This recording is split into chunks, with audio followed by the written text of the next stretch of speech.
Mayapur Institute. That's the institute in Mayapur, which just celebrated 25th years of its establishment. The Silver Jubilee was celebrated, I think, last month. And for all the ISKCON temples all over the world, devotees come there. There is a boarding facility as well, and they stay for depending on the course, 3 months, 4 months, 6 months, and they get trained on different shastras. And so Prabhuji is driving force behind it. He will give a presentation on Mayapur tomorrow as well for another congregation. Planning to build more facilities, more buildings for staying accommodation for Madhya as well separately. So we would like your support for that as well if possible. Without further ado, I will ask the Prabhuji to start the session. We will have more sessions. Tomorrow we have 12:30 to 3:30. We wanted to do it 1:30 to 4:30, but since 4 o'clock, Gopal started needed the premises for Rama, and also we have to set it to 4:30. And yes, then Sunday and Monday are very unannounced those timings. And Hare Krishna.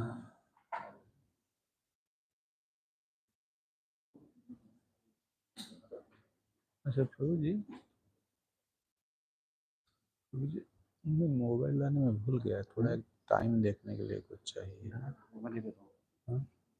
कुछ वहाँ नहीं, ठीक है, यहाँ से एक minute, ठीक है। कितना टाइम हुआ अभी? अच्छा 7 हो गया ना। यहाँ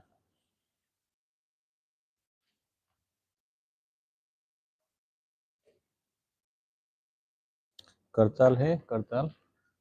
Can you give me kartal? No, it's not commit.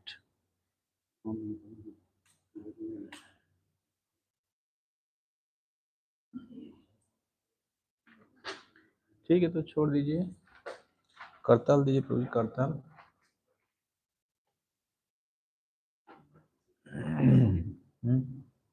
हाँ, yes, it's coming now. Yeah, it's not declared right now. When it is needed, I'll do it. Yeah. Okay.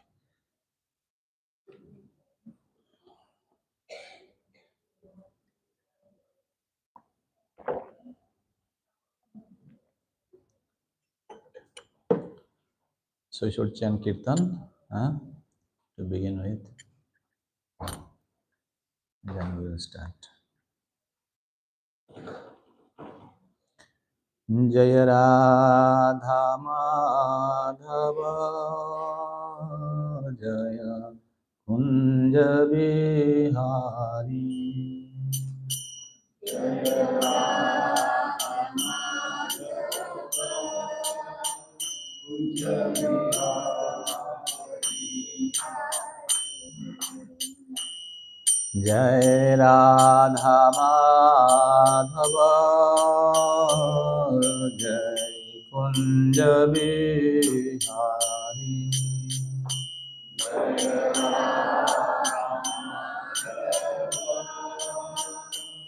Jai Kunja Bihari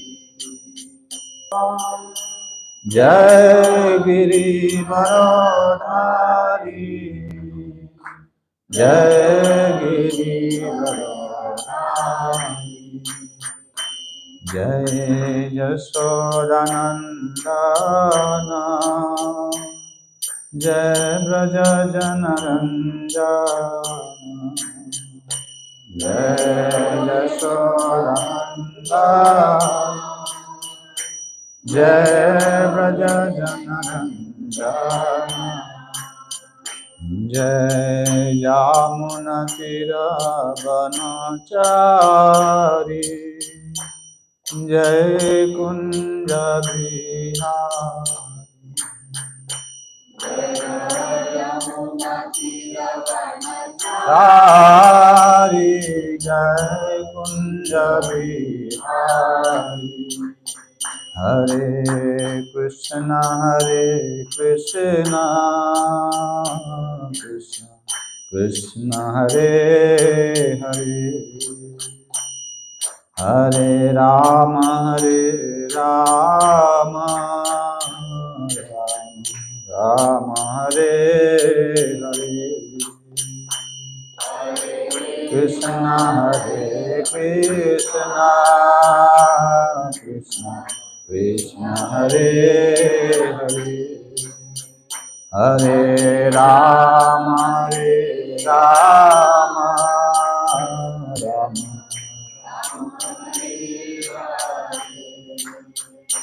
Hare Krishna Krishna Krishna Hare Hare Hare Rama Rama Rama Rama Hare Hare Hare Krishna Krishna Krishna Hare Rama Rama Rama Hare Hare Hare Krishna Krishna Krishna Hare Hare Hare Rama Rama Rama Rama Hare Hare Hare Krishna Krishna Hare Hare Hare Rama Rama Rama Rama Hare Hare Hare Krishna Krishna Krishna Hare Hare Hare Rama Rama Rama Hare Hare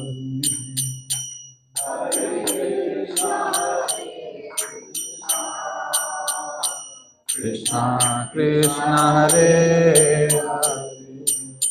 Hare Hare Rama Rama Rama Hare Hare Jai Jagannath Jai Jagannath Baladeva Jai Subhadra Jai Jagannath Jai Jagannath Jai Nitai Gaura Hari Bo Hari Bo Nitai Gaura Hari Bo Nitai Gaura Hari Bo Hari Bo Hari Bo Nitai Gaura Srila Prabhupada ki Samaveta Bhakta Vrinda ki Srimad Bhagavata Mahapuran ki Lord Kapila Deva ki Gaur Premanande Hari Hari Bol. All glories to the Assembly Bodies. All glories to the Assembly Bodies. All glories to the Assembly Bodies. All glories to Sri Guru and Gauranga. All glories to Srila Prabhupada.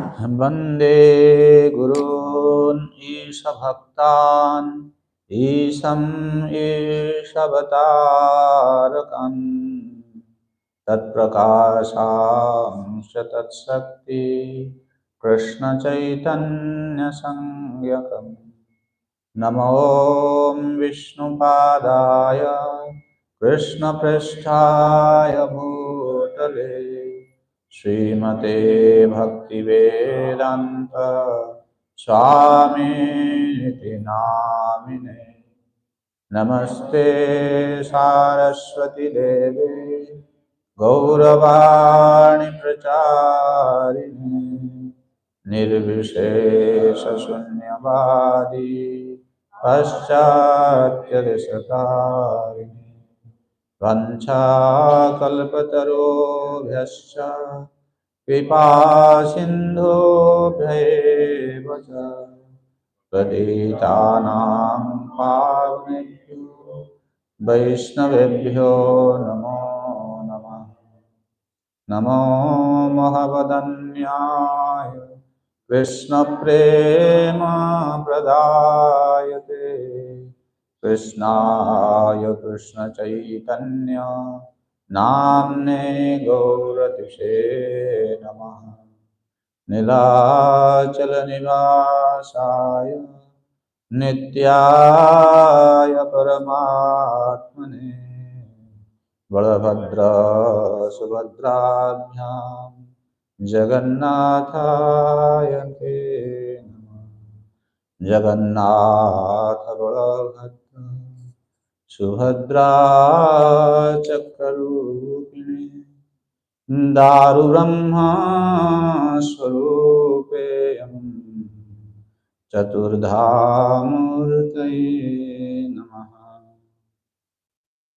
जयतां श्रुतौ Pango मम मन्दमतिर्गति मत्सर्वस्वपदाम्भोजो राधा मदनमोहनम् दिव्यादवृन्दारण्यकल्पद्रुमाद श्रीमद्रत्नागार सिंहासनस्थो श्रीमत्साक्षिराधा श्रीलगोविन्ददेव्यो पृष्ठाभिः सेव्यमानो स्मरामि मदेकबन्धुमत्सङ्गीन् मद्गुरो मन्महाधना मन्निस्तारकमद्भाग्य मदानन्दनमस्तु ते असाधु साधुतादायिन्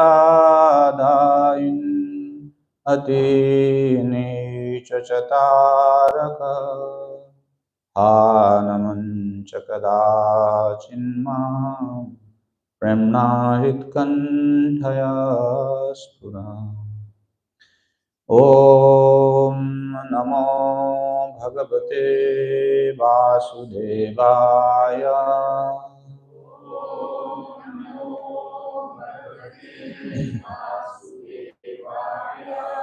ॐ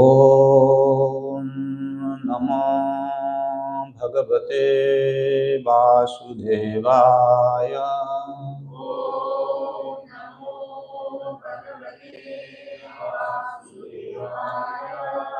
ॐ नमो भगवते वासुदेवाय।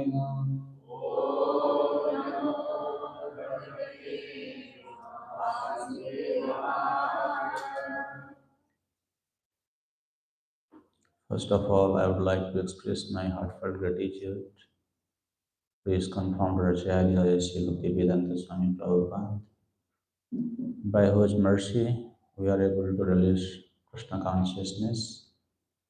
At the same time, I would express my heartfelt gratitude to His Grace Devakinandan Prabhu, who has kindly given us this opportunity to spend few days with all of your saintly association to discuss, release, and take lessons from the instructions of Lord Kapil Dev. And my sincere prayers for all of you, so that in next 4 sessions, starting with today, as we continue discussing Lord Kapil Dev's teaching to his mother Devavati, we will be able to take inspiration, motivation, and a way forward to deepen our journey in Krishna consciousness. Of course, by the mercy of Jagannath, we are here today. May Jagannath give us his blessings so that he will also witness what we're going to discuss. by following different acharyas such as Siddhar Swami, Jiva Goswami, Vishnu Chakravarti Thakur. Sometimes we may refer to Vijay Bhaja Tirtha, Bir Raghavacharya. We have seen Srila Prabhupada sometimes in his purport, in his commentary, also have referred to such Vaishnavacharyas. So the goal, the intention of this program is to take a deep dive to understand the science of bhakti, devotion, from the teachings of Lord Kapil Dev. And I hope we'll all try to benefit from this discussion. So as I mentioned, this program is mostly intended for the initiated members of our society because this is just relish, I would say, the Bhagavatam. And when we say relish means sometimes we'll be reading from the commentaries also, because only initiated devotees can relish that kind of discussion. Otherwise, if you read some Sanskrit commentary, sometimes some new devotees, they may not feel so much inclined, and they may not find so much interest. So therefore, we have kept it with the initiated members, and those who are here. My request to you is, you should know that originally these texts were written in Sanskrit language, and later on it was translated to English or any other language, local language you may say. But when we try to understand by studying the mula means the original script, it gives us a lot of potency, it holds a lot of strength to feed us in our journey in Krishna consciousness. Keeping that in mind, I have taken some notes so that we all understand what I'm talking is not just coming from my mind, what crosses my mind, rather there is some basis, there is recommendation from the acharyas. So this is how we'll try to continue. As you know, this Kapil Dev's teaching starts with chapter 5, 25 in Canto 3, and it goes up till 33. It's like how many? 9 chapters.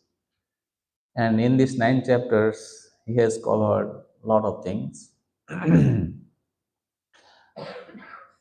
He has spoken about Ashtanga Yoga, Sankhya philosophy. He has spoken about the Jnana. And also, he has very elaborately discussed about science of bhakti, which includes uh, sadhan bhakti, bhava bhakti, and prema bhakti in great details, which is reflected in the commentary of the acharyas. So I have decided I may not discuss much about yoga and Sankhya philosophy, but since we are coming from the Bhakti school, Srila Prabhupada, when you read Prabhupada's purport, you can see Prabhupada mostly discusses about bhakti. Whatever the text may be, he will try to give an explanation where bhakti fits into the context. Because whether we say karma, jnana, yoga, practice, whatever practice one may undertake, the ultimate culmination is bhakti. So therefore, we give prime importance to cultivate pure bhakti, Shuddha bhakti, Kevala bhakti, Ananya bhakti, Swarup Siddha bhakti, to perfect in our Krishna consciousness. Therefore, my goal for these sessions is to spend more time in discussing the science of bhakti. As you know, this third canto is primarily discussion between Maitreya and Uddhava, and that is being relayed by Sutta Goswami to the sages and Naimisharanya. So, this Bhagavatam which we are discussing is actually we are hearing from Srila Sutta Goswami. Sutta Goswami was present in the assembly of Sukadeva Goswami when Sukadeva Goswami spoke to Parikshit. And at that time, Srila Sukadeva Goswami had pointed out by referring to Sutta Goswami, he is a sincere listener. He in future going to narrate the same subject to the sages in Naimisharanya. So in that way, so we are fortunate to hear that discussion of Srila Sutta Goswami. So in the discussion, also you can see this discussion between Narada and Brahma also comes into picture. So this same subject is being relayed here. So the discussion is about creation subject.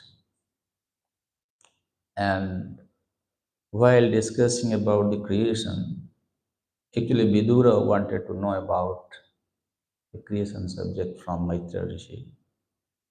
Being questioned by Vidura, Maitreya Rishi, I am speaking this because you need to know the context so that you will have a very clear picture about where we started, why we are speaking, and how we are entering into Kapil Dev's instruction to Mother Devotee.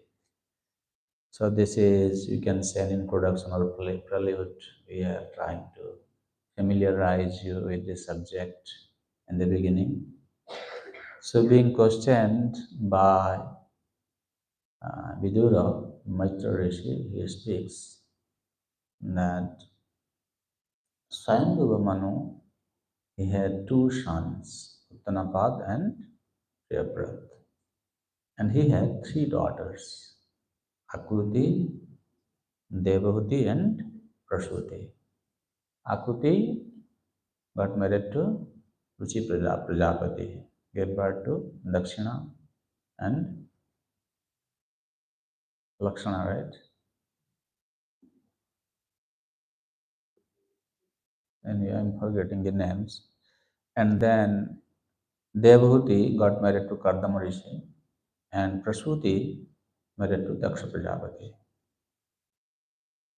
So Brahma actually wanted to create, he wanted to populate the universe. As he attempted, many times he was failed, his attempts met with failure. Then finally he decided that the creation can expand through monomers. So therefore, he created Kardama from his face. So we are not discussing about the Tamasi Srishti, what Brahma did, because this is subject matter about Kardama Rishi. So Brahma created Kardama Rishi from his face. And Brahma instructed Kardama that now you should populate the universe. But Kardama Rishi just didn't want to start into creation, into creating the subjects to populate the universe. Rather, he decided that before I start my business, I should perform austerity, tapasya. And this is not only in case of Kardama Rishi. If you see different subjects in Srimad Bhagavatam, like these Prachetas, they also went into penance before they started to take up this service of creating progeny.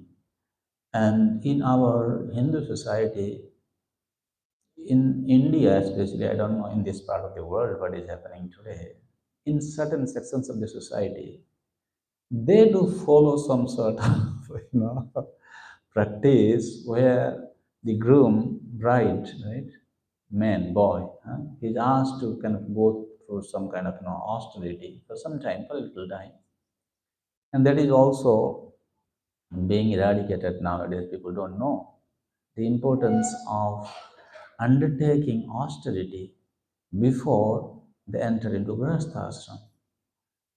But anyway, here you can see when Kardama Rishi was asked, he went for tapasya for 10,000 years.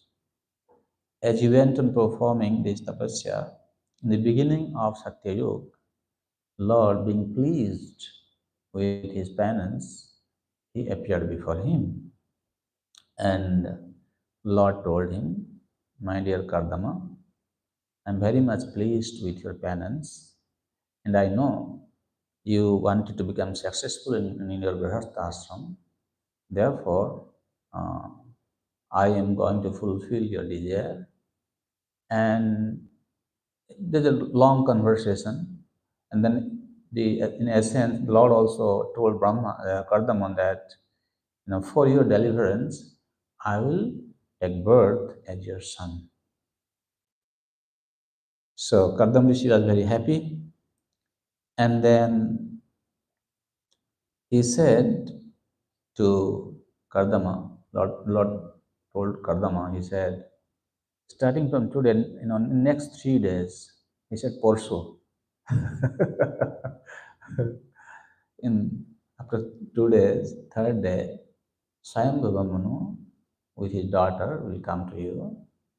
And then he spoke about what a beautiful daughter he has. And you must accept her, as your wife. And then in that way, after Lord departed, then Kardama Rishi, he was waiting in his ashram on the bank of Saraswati.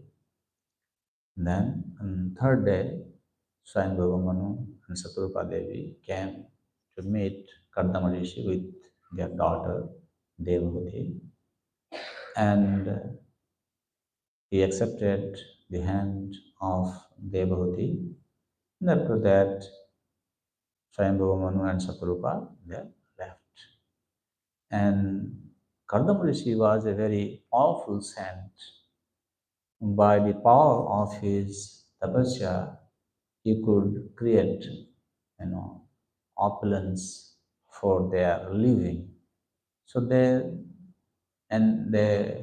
enjoyed their grihastha life, household ashram for long, many, many years.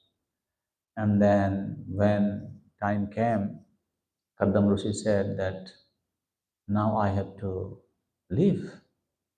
As you know, I have to take sannyas. And as you know, ladies are quite attached. And Devahuti said, no, how can you do that? We have so many daughters. They all have to be married. You cannot be an irresponsible father. You can first arrange for their marriage, and then only you can think of living this household life. But Kardama Rishi, one day Kardama Rishi was there after actually Kapil Dev was conceived. And then Brahma, he came with his sons, Marichi and others. He brought those who didn't want to get married also, Narada Muni, for Kumaras, and those who wanted to get married also. Then he came to Kardama Muni's ashram, And Brahma told that now you should get your daughters married to these sons.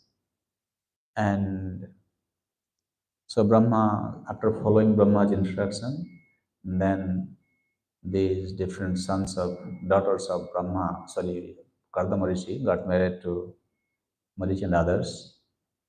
And before Brahma left, he told Devhuti, he said, actually, uh, Sakshat Sri Hari, the directly personality of God as Sri Hari, will appear, has come in your womb to give you instructions by which you can be freed from the material bondage.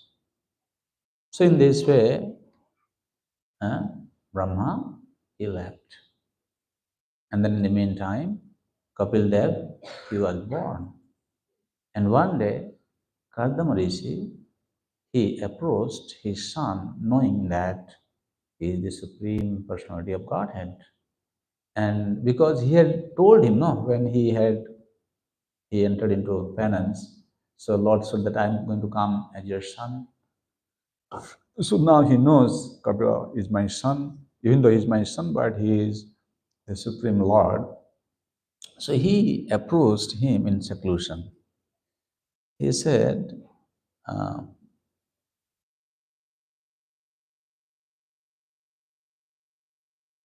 I'm now thinking to enter into sannyasa ashram. Then Kapil Dev said, Aham tabat jnanopadesaya iva tad griha avatirna. I have descended into your house solely to impart the spiritual knowledge. Ataha tava grihe vasata api mukti sulabha eva. Therefore, uh, even though you reside in your home, liberation is easily attained by you. That means he's saying, I am here, I am going to give you supreme instructions. Therefore, for you, there is no need to take sannyas. While staying at home, you can also attain liberation. Then he said, यदि अवश्यम गंतव्यम एव इति आग्रह तथापि माम एव अनुस्मरन् गच्छ इति. He said, however, if it is absolutely necessary for you to take sannyas, then at least depart your home while remembering me. So this is a very interesting instruction. You know, sometimes in our movement also we have seen some devotees that say there is no need to enter into sannyasa ashram. And we can, because Prabhupada has given such a perfect system, we can also be sannyasi at home. That is one understanding. But here, Lord Kapila himself is saying, Jadi avasyam gantavyam eva iti agraha. If you feel it is absolutely necessary for you to take sannyas, then you can. She is allowing, you can take sannyas. But remember me. So that is the main goal behind taking sannyas. Means even if somebody is staying at home, he has to be perfectly Krishna conscious. That is the message given by Lord Kapila here. So then Kardama Muni, he left his home. So therefore, that is where this Maitri Rishi says, Pitari prasthithe ranyam matuh priya chikirsaya. So now Kardama Muni left for the forest. Prasthite aranyam. Prasthite means after he left, Kardama Muni left to the forest. Matuh priya chikirsaya. Kapil Dev stayed at home just to do good to his mother. Priya Chikitsa. Tasmin Bindu Sarase Abasit Bhagavan Kapila Kila. So, on that ashram which was on the bank of Bindu Sarovar, he stayed just to do good to his mother. Devotee remembered that Brahma's words. He had spoken to her, right?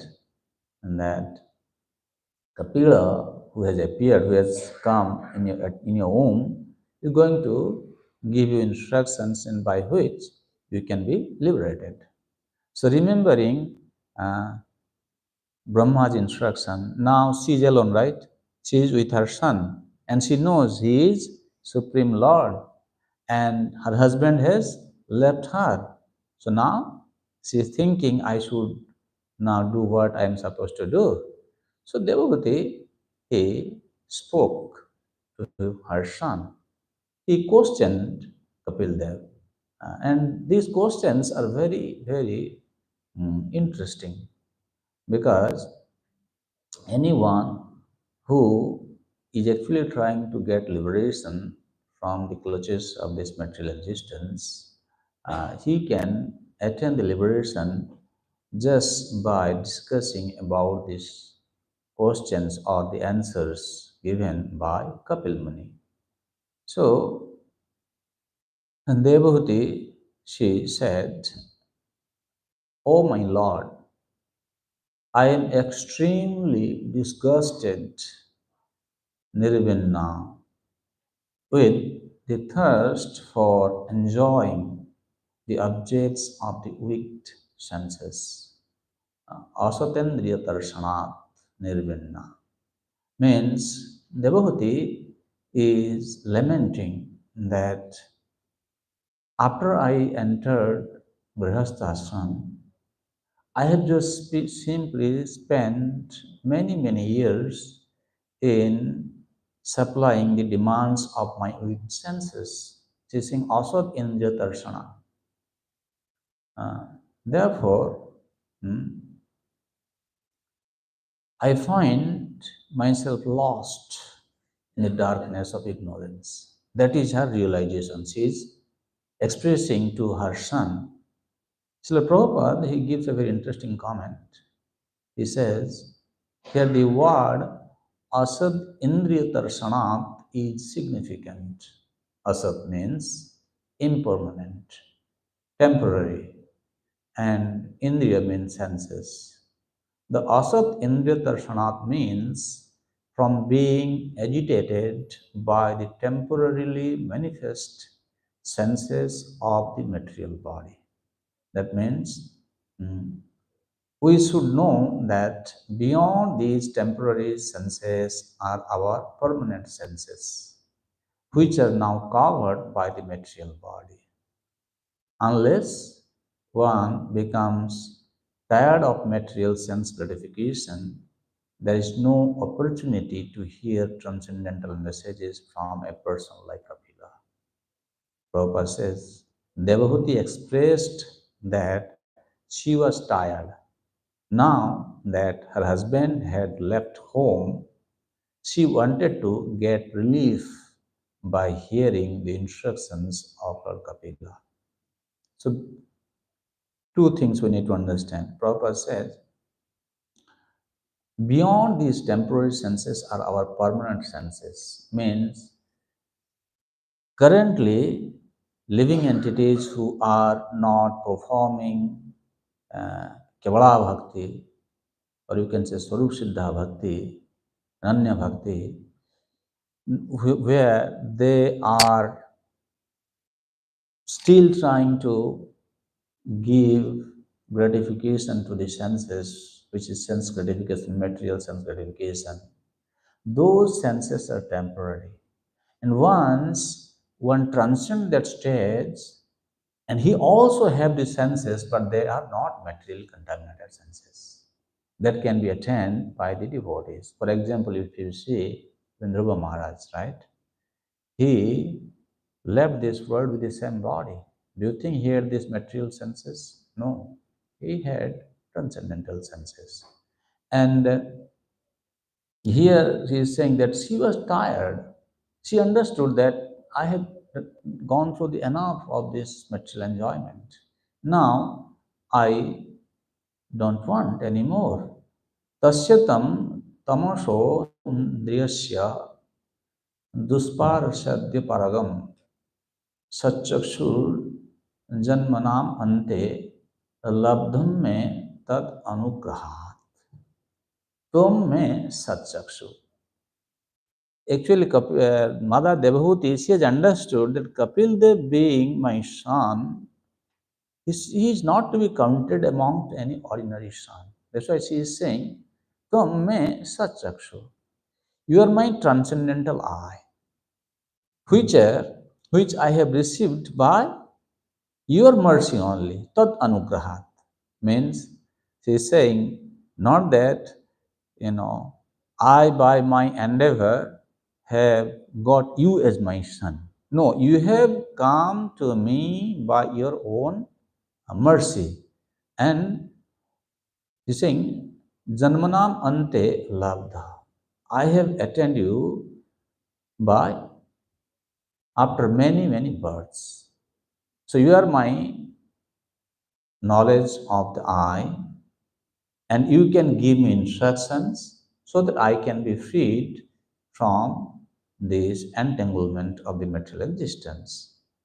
So here the word paragam is very significant. Prabhupada says paragam refers to one who can take the disciple to the other side. Means now Mother Devahuti is asking her son, who is very, very qualified, to help her cross this ocean of material existence. In this connection, Prabhupada says a spiritual master can also be defined as paragam, means who has the capacity by his instructions can take the disciples beyond this material world. This side is conditioned life. The other side is the life of freedom. The spiritual master takes the disciple to the other side by opening his eyes with knowledge. We are suffering simply because of ignorance. By the instruction of the spiritual master, the darkness of ignorance is removed, and thus the disciple is enabled to go to the side of freedom. Devotee continues, you are just like the rising sun, enabling people to see who are blinded with the darkness of ignorance. I have been engaged by your Maya and have identified myself with body and conquest bodily relations.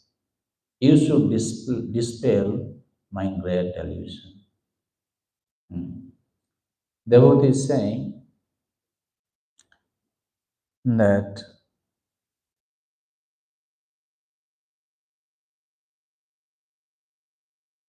I was engaged in gratifying the senses, but these material objects are actually your energy, your illusory energy.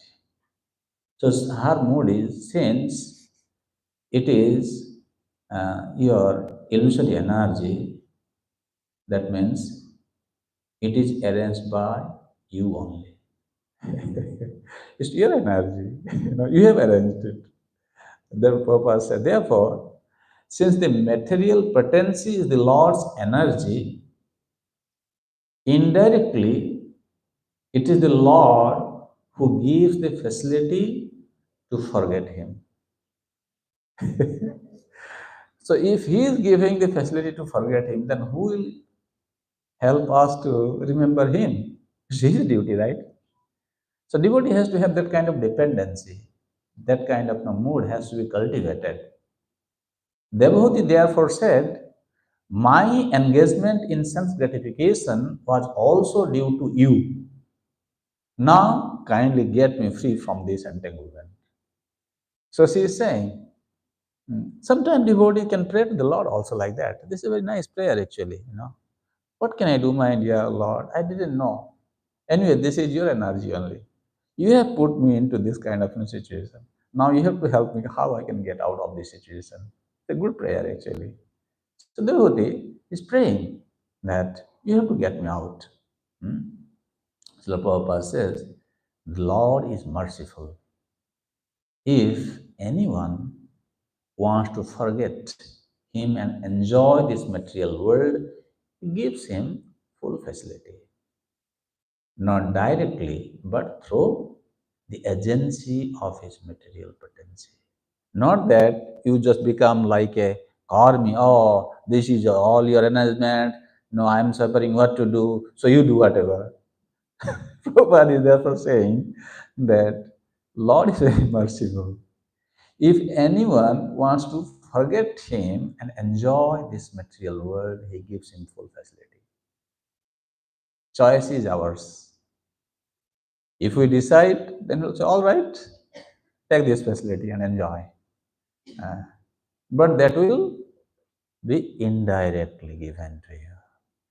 See, this is a difference. Like, anyone, if somebody recognizes the Lord and he wants to stay connected with the Lord to receive his mercy by being engaged in a devotional service, that time he will take direct control of that devotee. On the other hand, somebody says, okay, this is also kind of the arrangement of the Lord, we can enjoy what to do. Some people, they have taken this world in that concept and they also enter into enjoyment, but that is not directly in Krishna's hand. That is indirectly, through his material agency, he is doing that. And therefore, she says, Tam tvagataham saranam saranyam sobhritya samsara taro kutaram jigham sayaham prakrite purushasya namami saddharma vidam varishtam. He's saying, Tam tva gataham saranam saranyam. Actually, you are worthy of taking shelter. Therefore, I have taken shelter of your lotus feet. So bhritya samsara taru kuthara. He's saying, you are the axe which cut the tree of material existence of your devotee. So bhritya. Those who are your devotee, you are the axe to cut the samsara taru. And jighang sayaham prakriti purushasya. I inquire from you as to the relationship between man and woman and between spirit and matter. Prakriti purushasya. She is asking actually that now you have to tell me about the Sankhya philosophy. And purushasya, jigangsayaham prakriti purushasya means the intention is how the living entities, by their nature, they are entangled in this material world. They consider themselves as Purusha. Actually, they are not the Purusha. Original Purusha is Godhead. And so, therefore, I offer my obeisances unto you. Sadharma Vedam Varishtam. Actually, you know Sadharma. So, you can teach me the path of bhakti. Sadharma here means path of bhakti.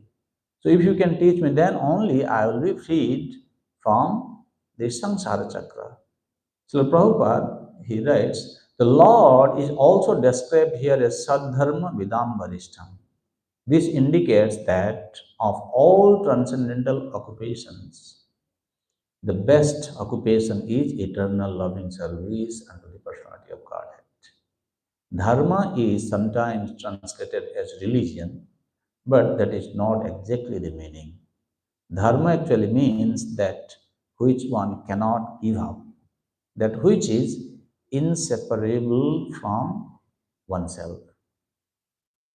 That means devotee is saying, you should instruct me the activity is to be undertaken by using my body, which will help me to remain connected with you. Ultimately, I want to attain your service, your shelter. So please tell me, that is the position of the living entities, that they, when they are engaged in loving devotional service unto Krishna, uh, that is the actual position, that is the actual status a living entity is searching for. Therefore, she is saying, now you help me how I can attain that stage of life. Sadharma Vidambarishtam. Having heard his mother's question, Lord Kapila, he gave a very beautiful, gentle smile because he was thinking she has asked a very important question. And then Kapil Dev, he started to instruct. And in this connection, Maitra Rishi, he comments, he is speaking about the process of bringing end to material happiness and distress that is discussed in text number 13. Jiva Goswami says, Adhyatmika Paramatmanistha means, in this verse, Sri Bhagavan Vacha, Lord Kapil Dev says, Yoga Adhyatmika Pumsam Mato Nisyasaya me Atyanto Pratirjatra Dukhasya cha Sukhasya cha. So here saying Adhyatmika yoga. What is Adhyatmika yoga? If you go to hear this Bhagavatam from some other sampradaya, different people will interpret this word Adhyatmika yoga differently.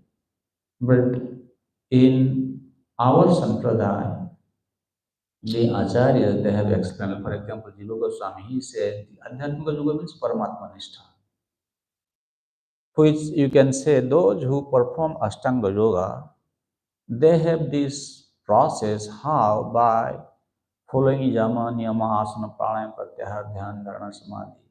They actually first understand jiva, the soul, the living entity, and then they understand Paramatma. So that is also explained by Kapil Dev. If time permits, maybe we will take a look at that also. So when she's saying Adhyatmika, but here Adhyatmika yoga means actually devotional service, bhakti yoga, you can say. Nisyasaya means by which I can become free from this material entanglement.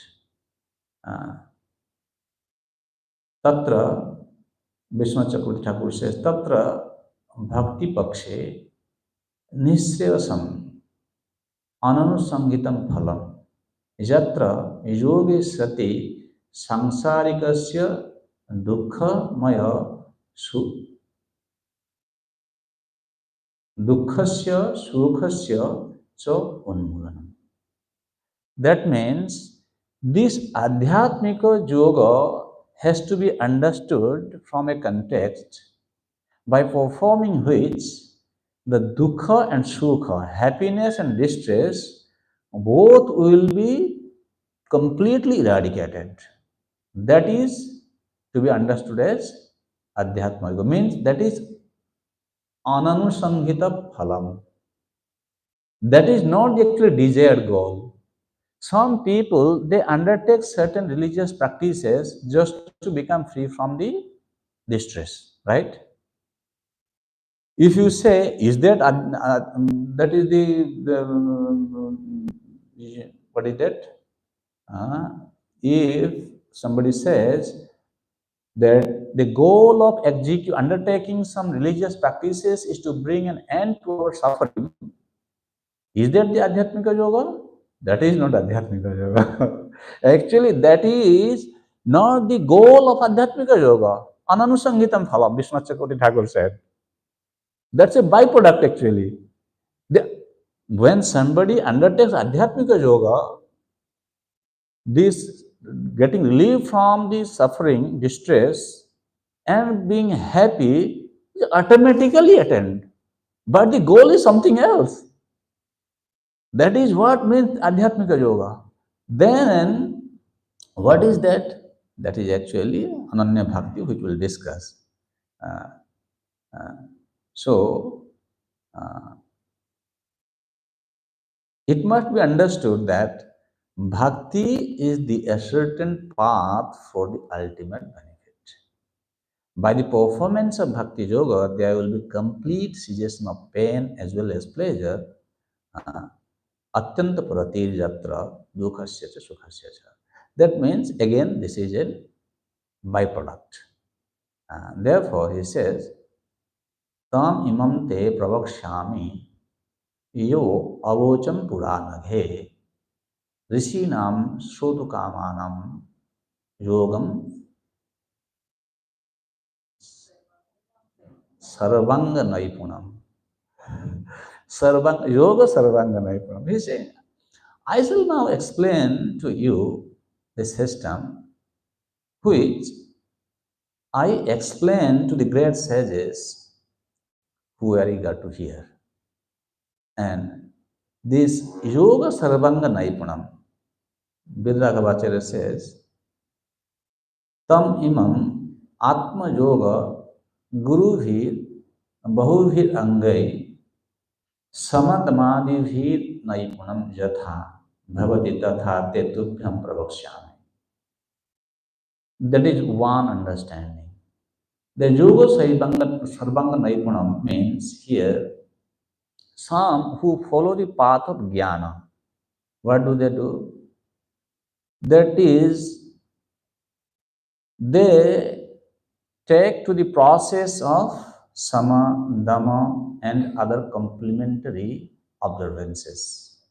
But we are not actually interested in those kind of, observances, because our goal is we don't want to artificially take to a process to control the senses, to become free from the distressful situation.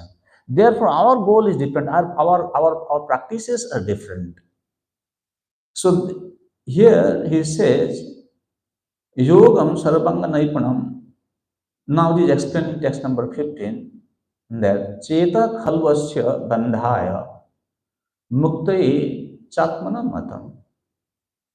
Cheta Khalu Asva Bandhaya. When mind is attached to sense gratification, it causes bondage for the soul.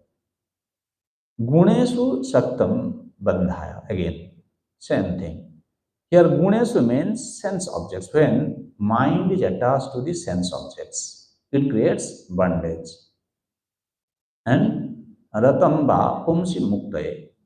Pumsim Rata means when one is attached to the Supreme Lord, he attains liberation. That means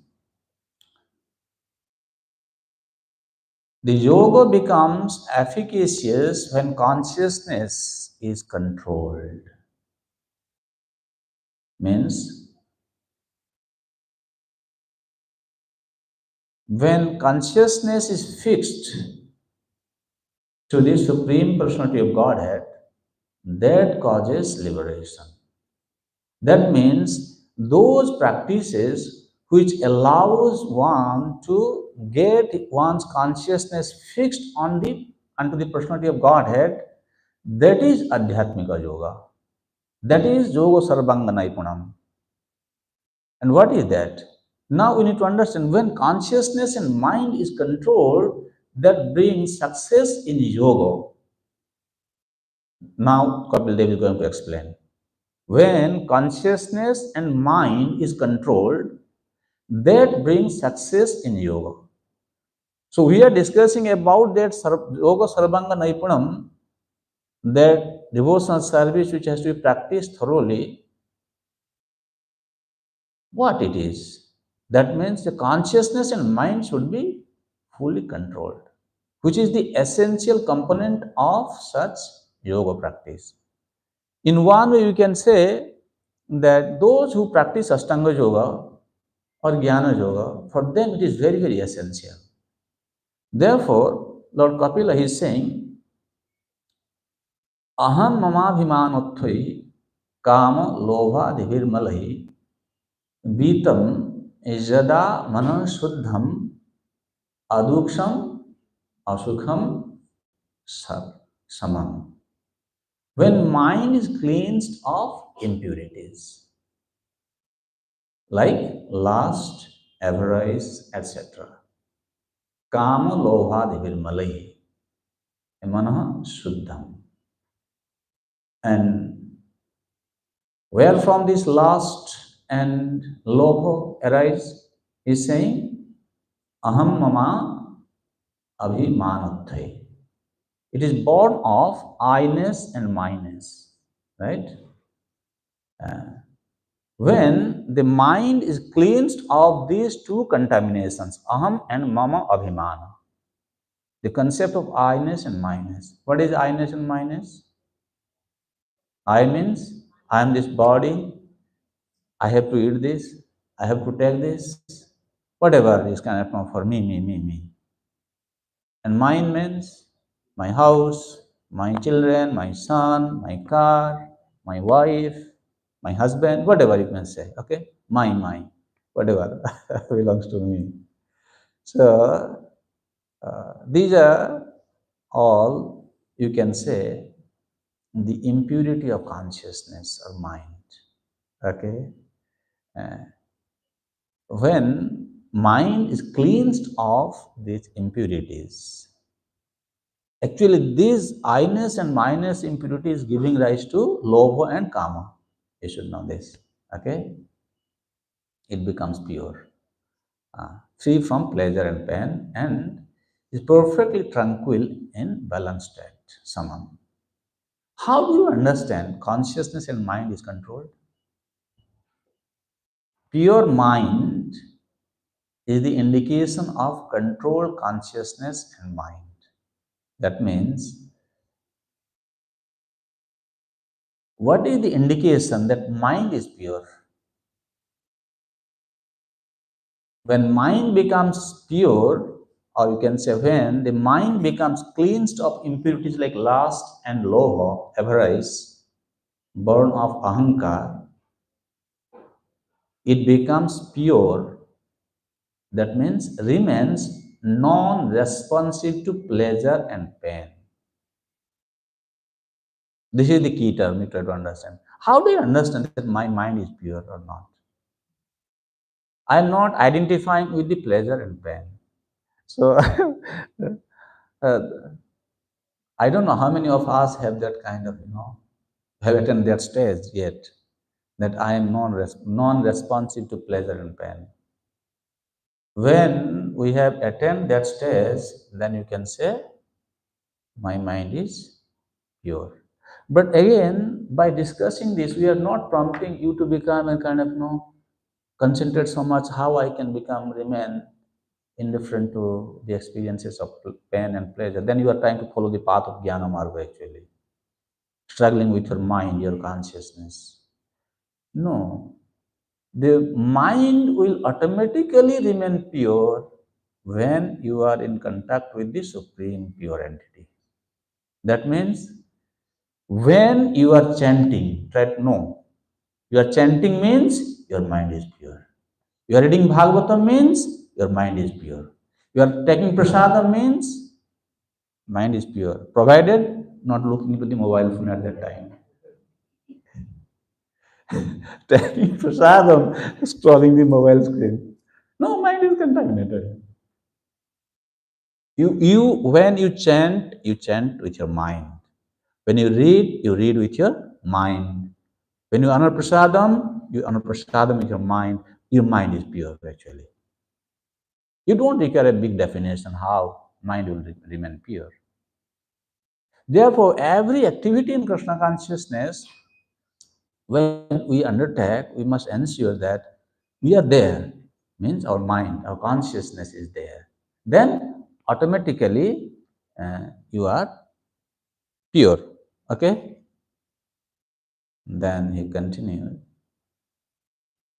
Tada Purushatmanam Kevalam Prakrite Param. When this mind is pure, at that time, Atmanam means Jivatma. At that time, the individual soul remains devoid of the obstacles of gross and subtle bodies. Nirantaram Swayam Jyotir Animanam Akhanditam. And that soul have been defined here as Nirantaram Swayam Jyoti. Therefore, his knowledge remains unobstructed. Swayam Jyoti means he understands what is goal of devotional service, why I am undertaking this process. His knowledge is not obstructed. Somebody comes and preaches him, oh, why are you doing this? This is now, today is such and such, let's go to this place, we'll do this, we'll do that. He said, no, his knowledge remains unobstructed, Swayam Jyoti. That is the stage. Animanam Akhanditam. At that time, this infinite symbol Jiva remains unaffected by material desires. Akhanditam. The individual soul is also expressed here as Animanam, infinite symbol. He is undivided by material desires. Vishaya Vasanam Vi Akhanditam means Jiva Goswami says Animanam Durgayam Ityartha. Sometimes it's very difficult to understand the Jiva, right? We also fail to understand our nature sometimes. Sometimes we don't understand why this person is behaving like this. Animanam. Very difficult to understand. Therefore, instead of giving so much of time in analyzing the nature of the different individuals or even understanding my nature, just give yourself completely into practicing pure devotional service.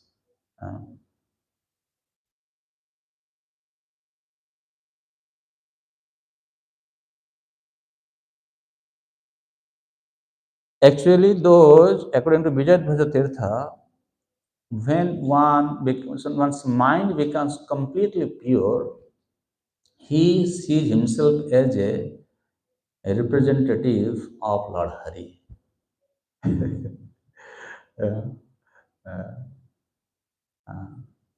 He realizes that. Then he continues. Jnana vairagya yuktena bhakti yuktena chatmana paripashyatyudasinam prakritim cha hatau jasam. In that position of practice of Adhyatma Yoga, the mind becomes filled with jnana vairagya, non-attachment to the world. Udasina means anasaktam. He is not having any attachment to this world. When he is engaged in practicing Adhyatma Yoga, this Bhakti Yoga, he will be filled with Jnana and Vairagya. And Bhakti. Bhakti helps at that time. If somebody is trying to practice Jnana, he should know that Jnana itself cannot give its result without Bhakti. He becomes indifferent to material existence at that time by understanding this. then the influence of material nature becomes powerless.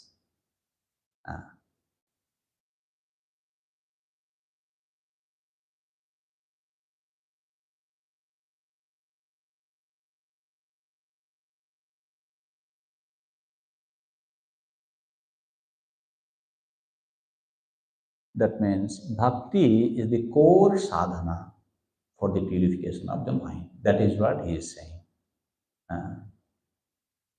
Mana suddhavcha bhakti reva antaranga sadhanam iti aha. That means this is Siddhar Swami's Vyakhya. This is the commentary of Siddhar Swami. Some people they feel Siddhar Swami is a Mayavadi commentator. What he is saying? Mana suddhavcha bhakti reva antaranga sadhanam iti aha. In text number 19, he says, in the purification of mind, bhakti alone is stated as the internal means. That means mind cannot be purified by samadama, tapasya, all these things, only by bhakti. That is the remedy for the mind to become purified. Na yunjamanaya bhaktya Bhagavati Akhilatmani Sadrishosti Shiva Pantha Yoginam Brahma Siddhaya. No Yujyamanaya Bhaktya Bhagavati Akhilatmani. No Sadrish actually, no Sadrishosti Shiva Pantha. Actually, in order to attain self-realization for the yogis, there is no other pious way comparable to devotion or bhakti, dedicated to the Lord. Who is the Supersula Akhilatma? No Sadrisha Shiva Pantha. There is no other auspicious way. Therefore, Prabhupada he writes, Brahma Siddhi through devotional service is realization of the Supreme Personality of Godhead. The understanding of the effulgent rays of the body of the Supreme Godhead is not the perfect stage of Brahma Siddhi. That means those who have undertaken the process of Jnana or Paramatma realization, and they think when they realize the Brahman, the effulgence, bodily effulgence of the Lord, that is called Brahma Siddhi. No, that is not Brahma Siddhi. Actual Brahma Siddhi, Prabhupada says, means he understands Brahman, Paramatma, and Bhagavan. That is Brahma Siddhi. So, and that only ISKCON has, no other society. The cause of bhakti is association of devotee. Now, such a bhakti, that Brahma Siddhi can be attained, one who will know perfectly well about Brahman and Paramatma and Bhagavan. How it will be possible? It is possible by the devotee association. That is explained in text number 20. Prasangam ajaram pasam atmanah kavayo vidu. Kavayo vidu. Every learned man knows very well that attachment to objects of the senses, prasangam. Prasangam means prakarshana sangam. With what? With sense objects. Ajaram pasam is the greatest entanglement for the soul. Ajaram pasam, the greatest kind of an entanglement. What? Prasangam, the defined way of enjoyment, material attachment. That is the opinion of the learned people. Atmana kavaya vedo. So eva sadhu sukrita moksadvaram apavritam.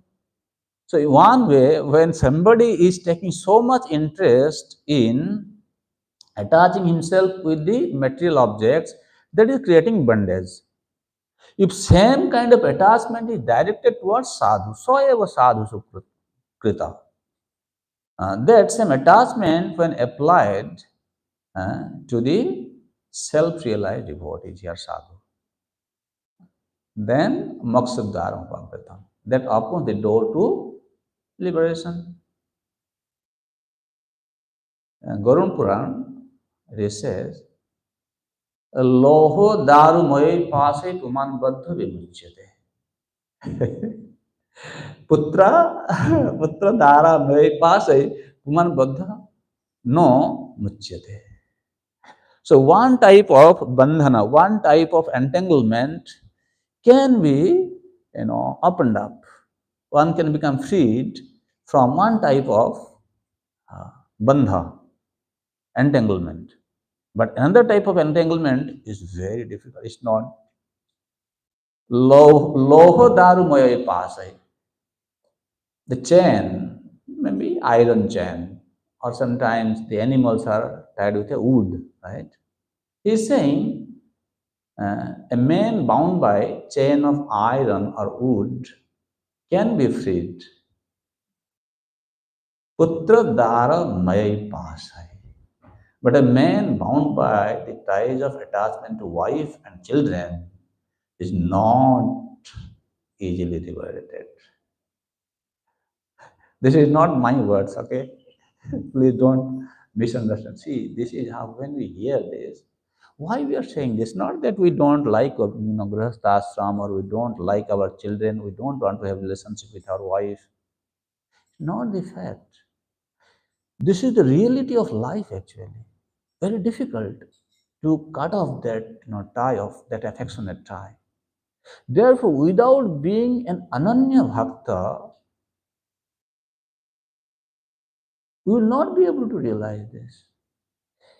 Well, this is a verse from Guru Puran. We are saying, even we can say anyone who is too much materially attached, it is very difficult to cut off that attachment.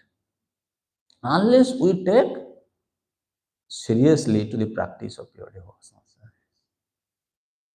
You will see afterwards coming actually. Prabhupada says, our attachment for material things perpetuates our conditional state. But the same attachment, when transferred to the Supreme Personality of Godhead or his devotee, is the source of liberation. Here, it is recommended that attachment should be transferred to the self-realized devotees, the sadhus, or devotees you can say. And who is a sadhu? Prabhupada says, a sadhu is not just an ordinary man with a saffron robe or long beard. A sadhu is described in Bhagavad Gita as one who unflinchingly engages in devotional service. A sadhu is a strict follower of devotional service. It is recommended here that if one at all wants to realize Brahman or spiritual perfection, his attachment should be transferred to the sadhu or devotee. Lord Chaitanya also confirmed this. Lavamatra sadhu sange sarva siddhi hai. Simply by a moment's association with a sadhu, one can attain perfection. Kapil Muni, first of all, instructs that the path of liberation begins with such association. You see, we are talking about Adhyatma Yoga, controlling the mind, purifying the mind, right? Yoga Sarvanga Naipuna Yoga. What is that? Everything begins with such association, saintly association. Therefore, since Kapil Muni instructs us to associate with the sadhus, now the question comes, generally, okay, you are asking us to associate with sadhu. What are the characteristics of a sadhu? Can you tell me? Now you are saying, okay, this will begin with the devotee association. Now, I want to associate with that devotee. So, what is the characteristics of that sadhu? I need to understand that first. Then I will associate with him, and that will be the way forward. So, therefore, text number 21 to 24 describe the characteristics of the sadhu devotees. Titiksabha karunika suvidha sarvadehinam अजात शत्रवः सन्तः साधवः साधुभूषणः तितिक्षवो कारुणिकः. What are the characteristics? That devotee must be tolerant, merciful, and friendly to all living entities. Tolerant. How can you understand somebody tolerant? Huh? Are you tolerant? Why you are saying you are not tolerant? Even if there is provocating situations, he is not disturbed. The provocating situation can be in form of a food, in form of somebody speaking something harsh words to me, somebody finding fault with me. It's not so easy actually to become tolerant. Many a times we, on the pretext of devotion, bhakti, or devotional service, we lose our tolerance and we say, no, this is, I am going to serve. Right? But at any time, how to become tolerant actually? He sees Lord's hand in everything, or he sees the Lord in every object.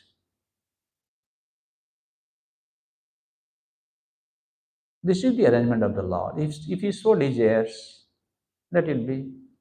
Maybe this is how he wants to purify me. Why the devotee is speaking bad of me? He is so using the devotee to direct me. See, you have these things. Now better purify yourself. So this is how we become tolerant, right? So he is tolerant.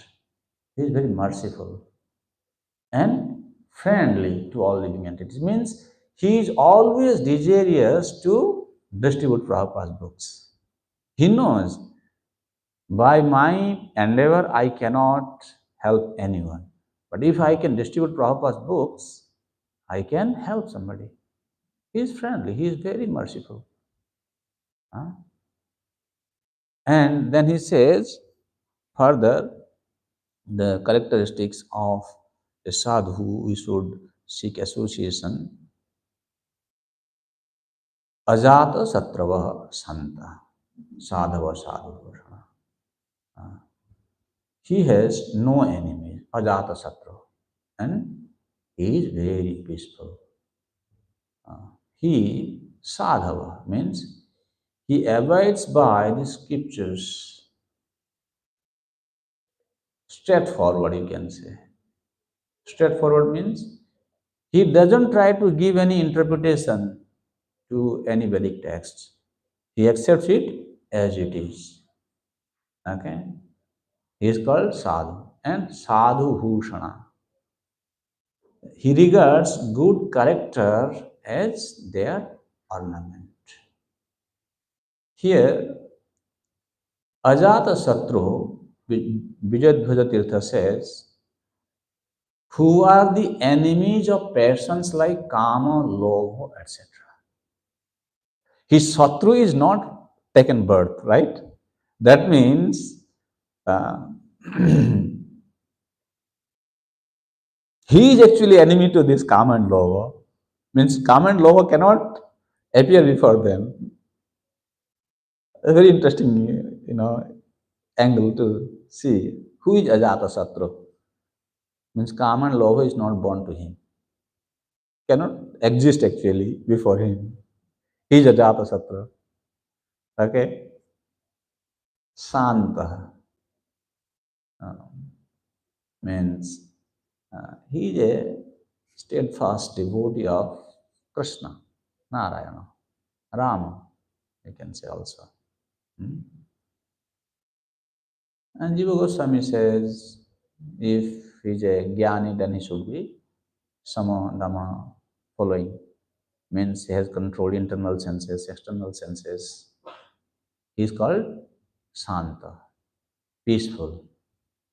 Not that when the senses comes in contact with sense objects, he is very much agitated. Not that instead of hearing Hare Krishna Mahamantra Kirtan, he starts a music to hear about some material songs, because the sabda also very, very pleasing to our ear, right? We have been accustomed to hear those materialistic vibrations, sound vibrations, and at a time we may also desire to hear those things. But he is saying no, Santa means he is completely renounced to the material sound. And sadhava, who helps others achieving their objects. What? What is the other? What is their object? Devotional service. People do not know. See, this is another point. A sadhu, he never finds faults with people who are ignorant and have undertaken other processes other than devotional service.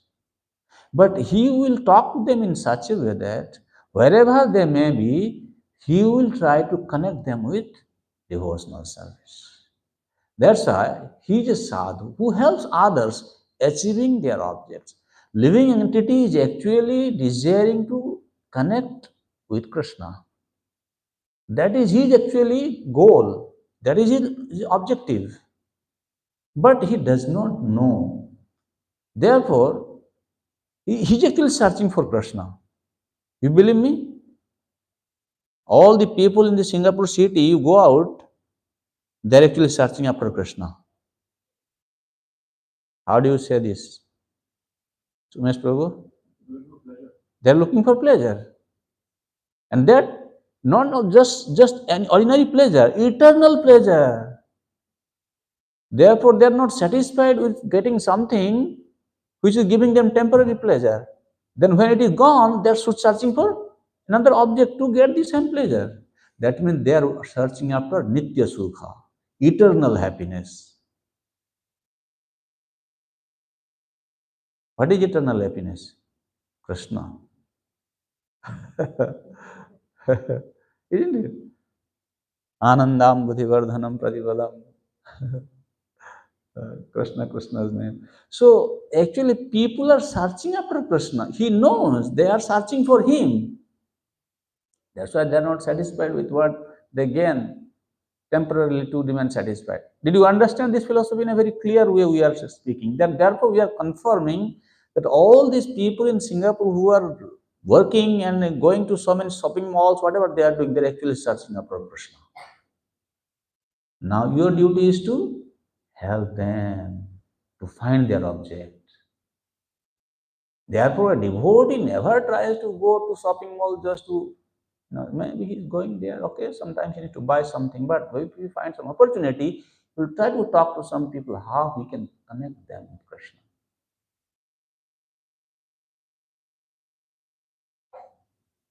Sometimes you go to a place where you find some people that take interest in talking to you. A devotee is thinking, how I can inject Krishna consciousness to him. That is called he's a sadhu, sadhava. So these are the characteristics. So you should know.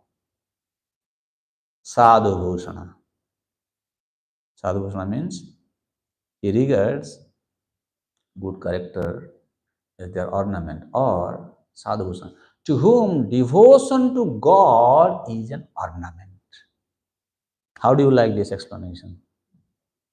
How many of us have accepted that bhakti unto Krishna is my ornament?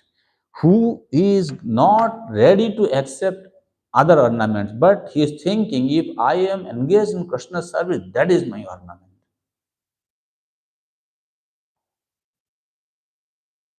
Okay?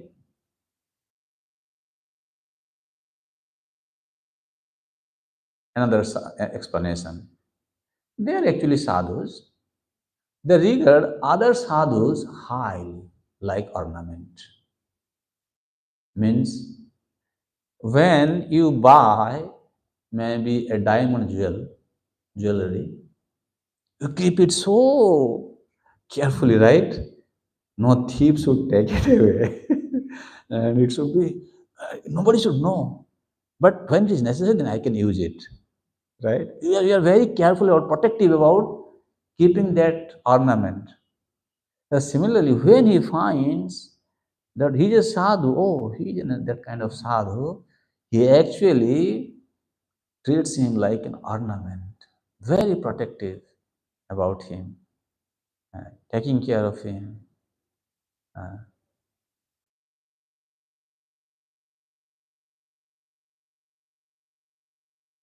That means sadhus are dear like ornament. As you take care of your ornament, you take care of your sadhus. That is Vishnu Chakravarti Thakur's commentary.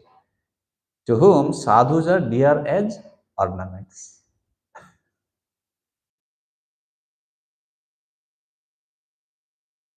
Or another explanation is sadhu bhushana, who regards uh, urdhva pundra and other marks as ornaments.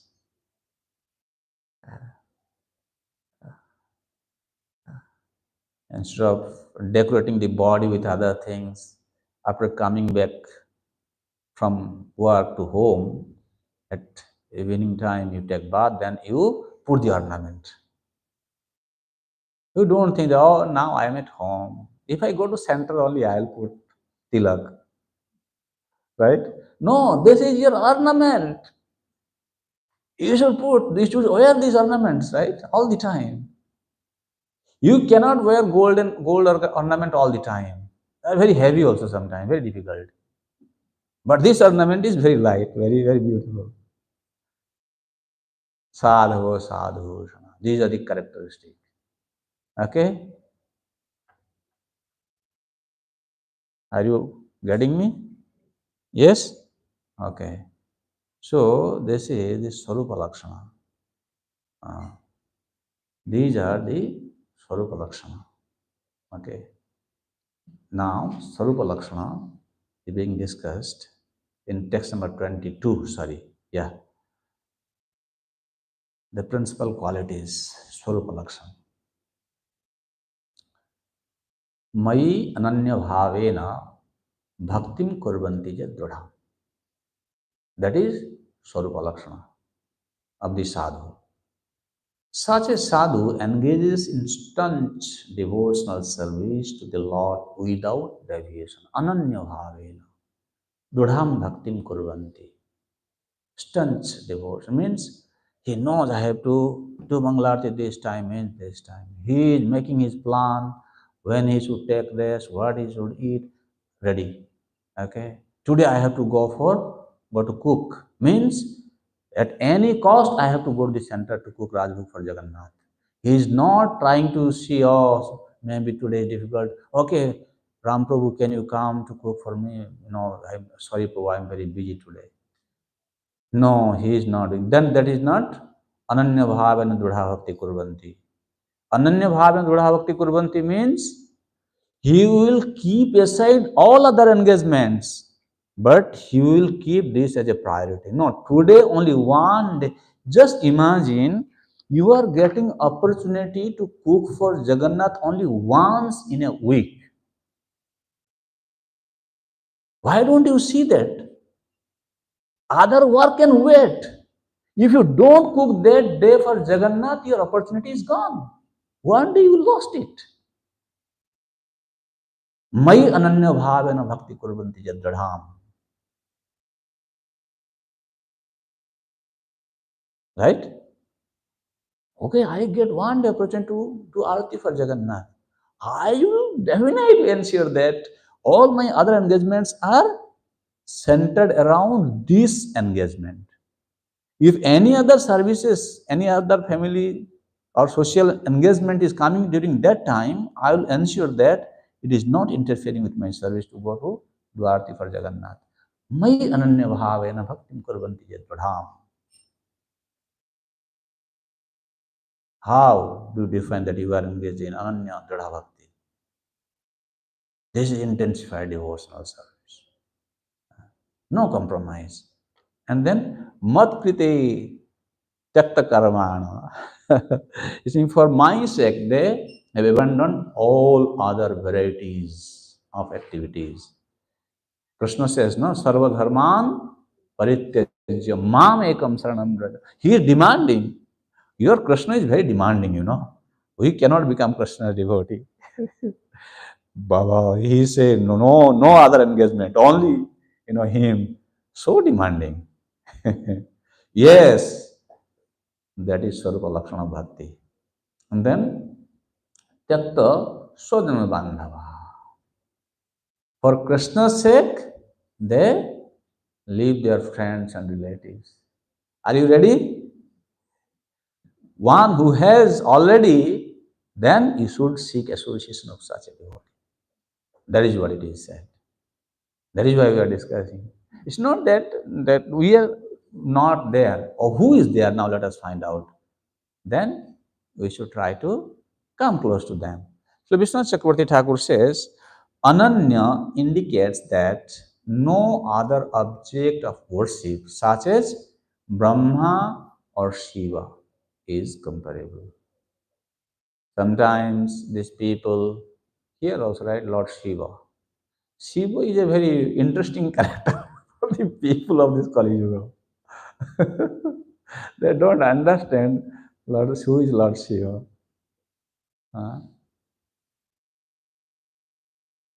They are engaged in worship of other demigods. And at the same time, they will come to Krishna also. One day, at Janmashtami, will go to Krishna. Other day, we will go to Devi temple. Only one day, we will go to Krishna. No, Ananya Bhakti means no other worship. Only Krishna. Okay? They worship with moods such as Dasya or Sakya with firmness, Dham. This is Vishnu Chakravarti Thakur's commentary. He is saying when he is engaged in serving Krishna, already he knows his rasa, and in that rasa he is serving. That means Krishna is the only object of worship for him. Why? Matkrite, to attain me.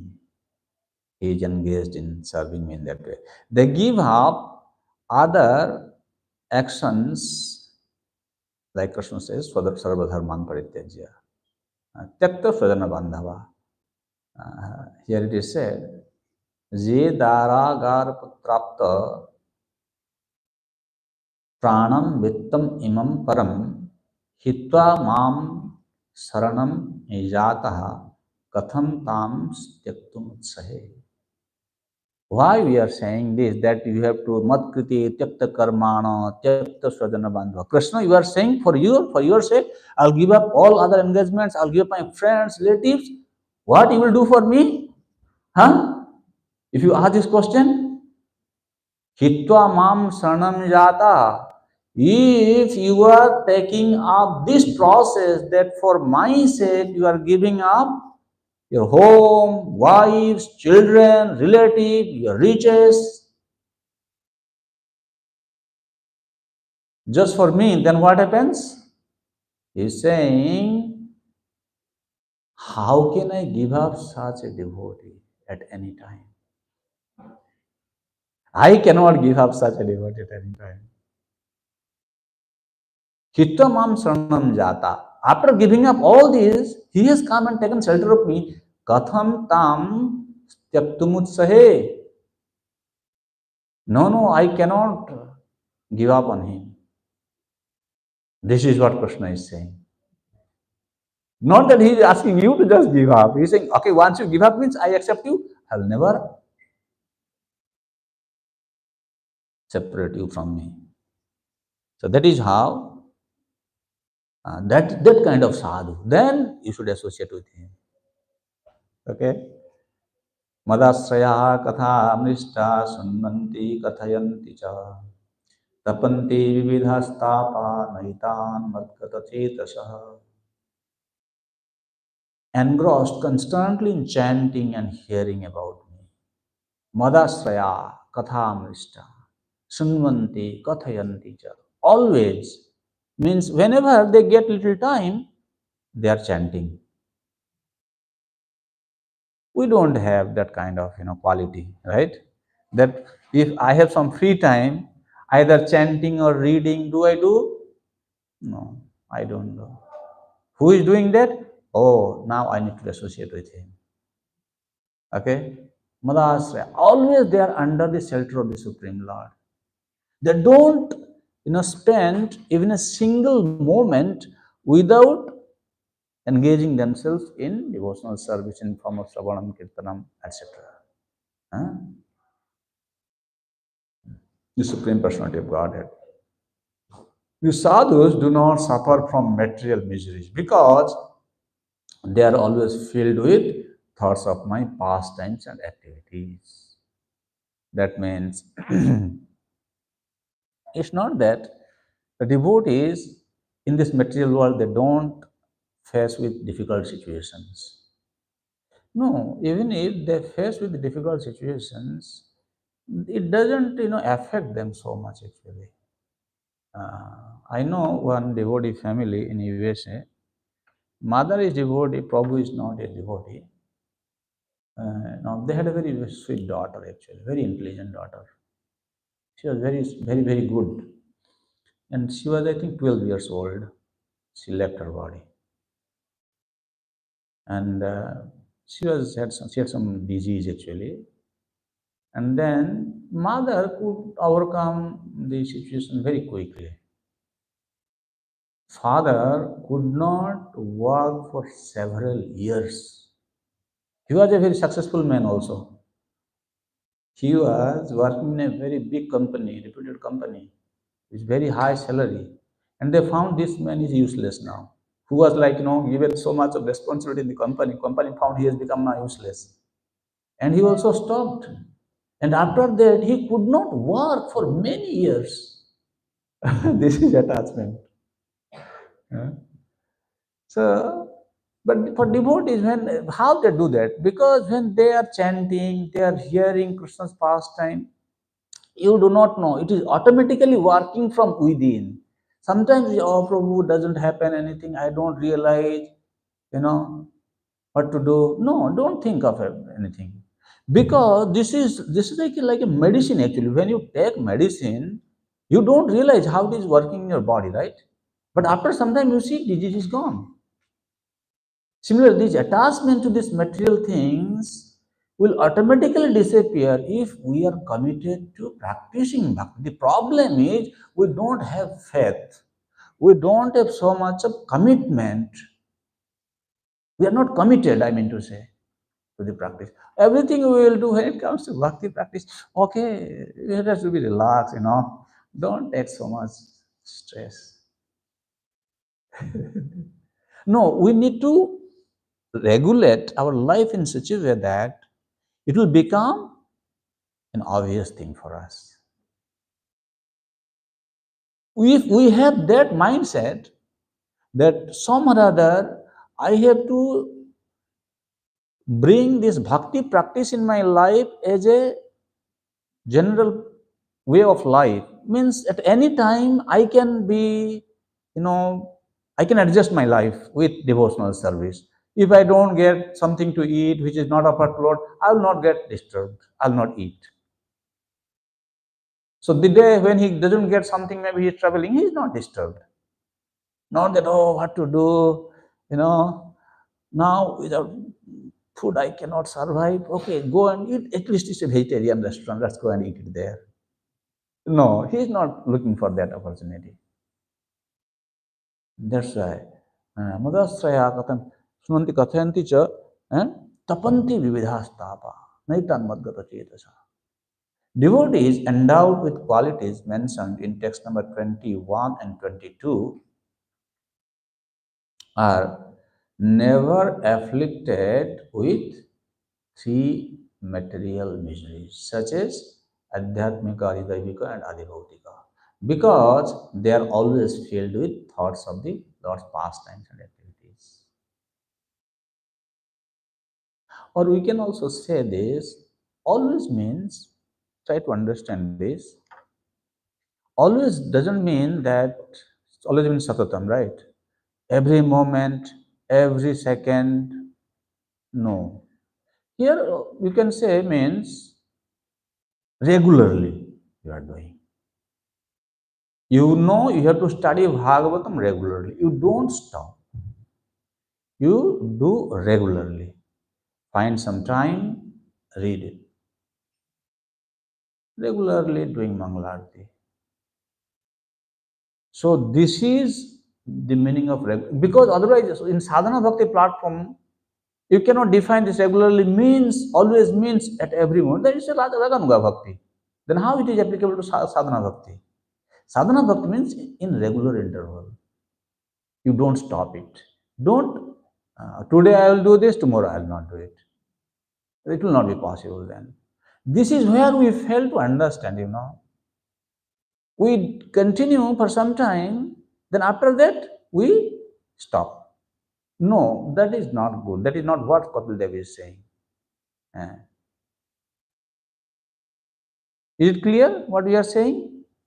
Many times we take these processes in a very casual way. This is Jagannath, Baladev, Subhadra, Maharani ki.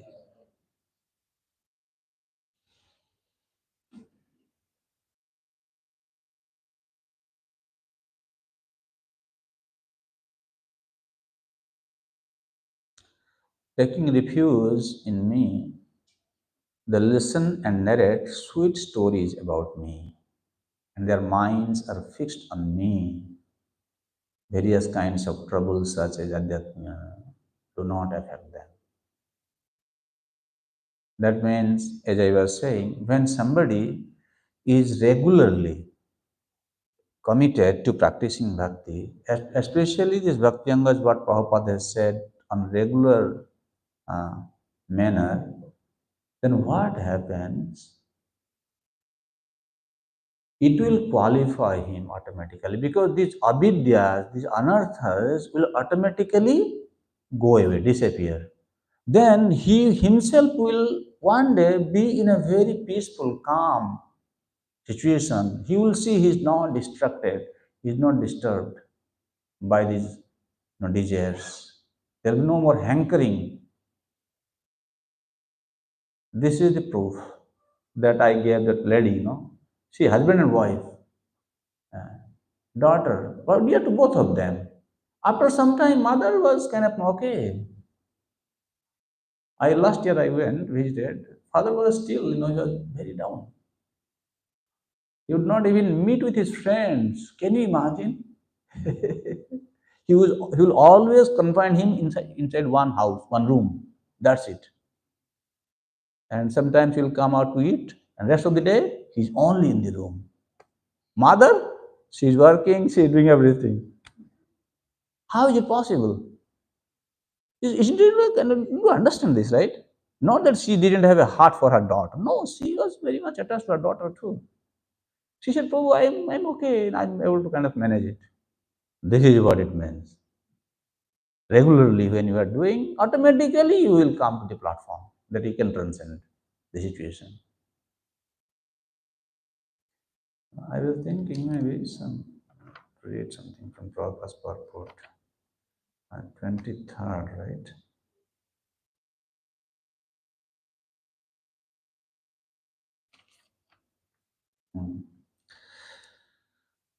Prabhupada says, small purport, there are multifarious miseries in material existence, those pertaining to the body and the mind, and those imposed by other living entities, and those imposed by natural disturbances.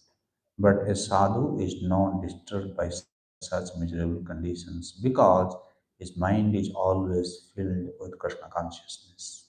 And thus, he does not like to talk about anything but the activities of the Lord. Maharaj Ambarish didn't speak of anything but the pastimes of the Lord. Bachamchi Vaikuntha Gunanavarnane. He engaged his words only in glorification of the Supreme Personality of Godhead. Sadhus are always interested in hearing about the activities of the Lord or his devotees. Since they are filled with Krishna consciousness, they are forgetful of the material miseries.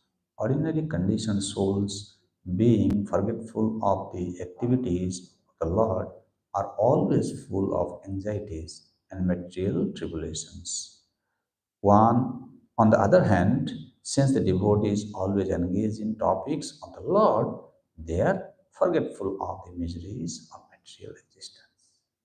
That people in this world, they're trying to adopt different means and processes how to become free from these anxieties, right?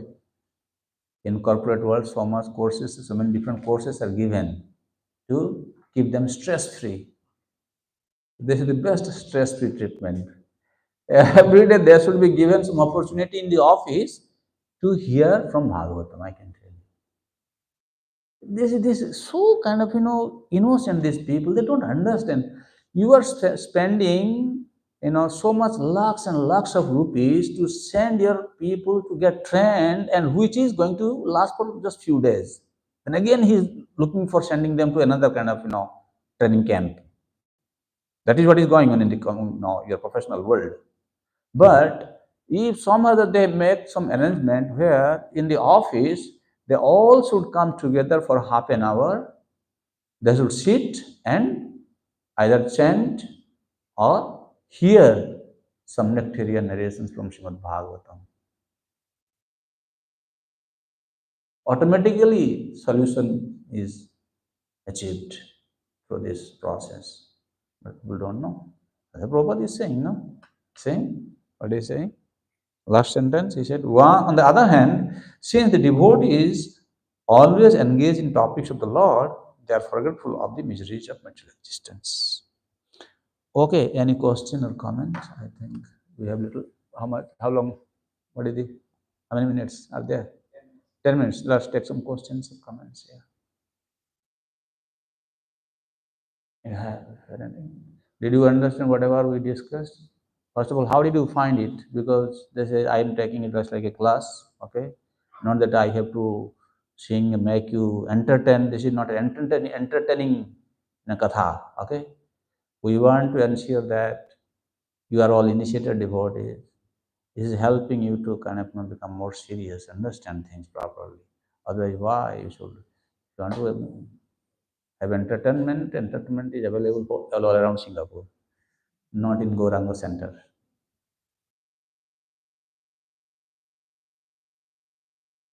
Is that okay? Yes, Rangamaya Krishna Prabhu. Yeah. Thank you very much, Guru. So, for one who is already practicing Krishna consciousness, and is also convinced about the process, how easy or is it, how difficult to come to the stage of attaining some of the qualities, if not all of them, at least some of the qualities that are described in the book? Actually, the goal of a devotee in Krishna consciousness should not be achieving to this end by the means of his personal endeavors. We should not do that actually. What we should do is we should be truthful and honest in our approach to devotional service. Means, like whenever we are hearing, we know that, oh, this is how I am committing mistake. I should not commit mistake. Sometimes I am adjusting. Okay, even if it is not offered to the Lord, I am eating, I am going to the restaurant. I should not do that. It's not very difficult to do that. We should be truthful. That's the only thing we should be truthful devotee. That should be only goal. Not that making this attempt, that attempt, going this way, going that way. That means by our own endeavor, we are trying to get there. See, these qualities don't belong to us. If it belongs to us, then we can take under possession. But these qualities are only with Him. If He wants, He can give us these qualities. We need to be fully convinced about this fact, and we need to be a truthful devotee. That is why we are reading this. By reading this, we are not trying to prompt you to kind of, create a situation through your endeavor to get there. No, by reading this, we are showing you, hey, this is what truthful devotees are. Where you are lacking, what kind of, practices you have undertaken, where you are lacking, you try to work out on that part. Therefore, see, there is no such activities that by our sadhana practice we can come to bhava or prema. There is no such practice actually. That can be attained by Krishna's mercy. You are actually, then you can, why you are given such practices? These practices are meant to create a favorable situation for you, so that you can attain one day Krishna's mercy. That is what actually we are trying. We are trying to attract Krishna's mercy. That is why we are following and reading all these things. Because one day Krishna will be pleased with me. Our goal is to please Krishna, na? I am not following the gopis in Vrindavan to serve Krishna to make him happy. No, my thing is, yes, given this, if I do this, then he will be happy. Huh? Isn't it? So this is how we should try to kind of follow, practice. There are two ways. Like one way is, okay, this is what Krishna, I'll do it for his pleasure. Other way is, oh, like this, then I should do it, then I can be there. No, that attempt, that path is not for us. Understood clearly, right? Yeah. Yes. Yes, Prabhu. I just thought of sharing something I was sharing about tolerance. So it was in Mayapur when Prabhupada all the devotees were so happy. They were talking to each other. When was the time?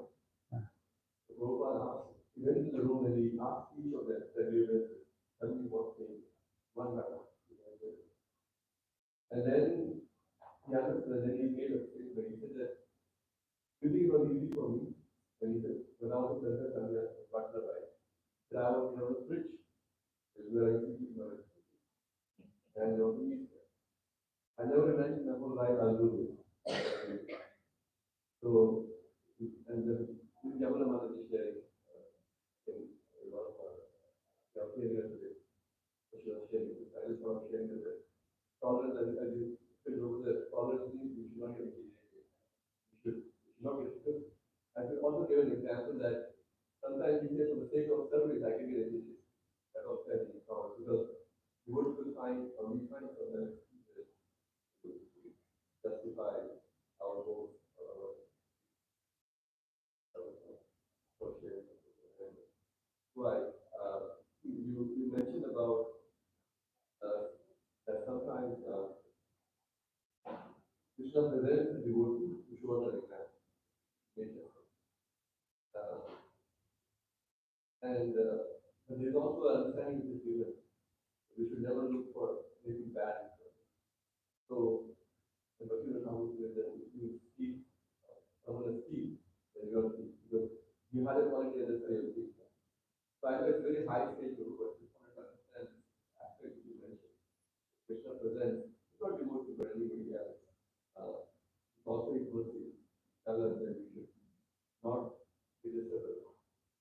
But it's also supposed to be compassionate. So balance the two, I think we can just align. Actually, what happens, I can tell you one thing here.